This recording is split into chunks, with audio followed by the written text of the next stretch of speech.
Hey everyone, you are on the Proxy-Seller channel. My name is Max.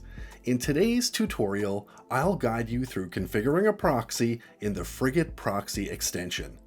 Let's get started. Start by visiting the developer's official website to download the application. It's available for Google Chrome and Opera.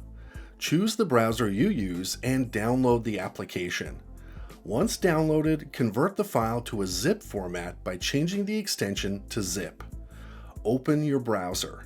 I'll demonstrate using Google Chrome, but the process is identical for Opera. Click on the extensions icon and navigate to Manage Extensions. Enable Developer Mode. Then select the Load Unpacked Extension button and choose the zip file you created.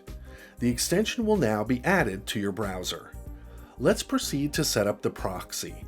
Right-click on the extension icon and select Settings. In the Settings interface, start by naming your list. Go to the List section and add a list of websites where the proxy will be applied. Return to the main menu. Select the SOCKS 5 protocol and enter the proxy IP address and port.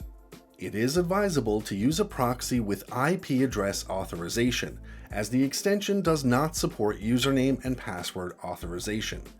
Save your proxy settings by clicking on Add Your Proxy.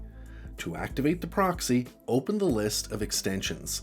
Click on the three dots next to FriGate, and give it permission to change data on all sites.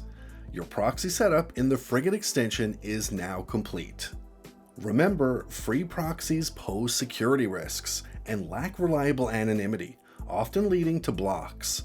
For secure and private online experiences, turn to our company, Proxy-Seller. We offer 100% anonymity and top-notch security. Our selection caters to various needs, supported by 24/7 assistance.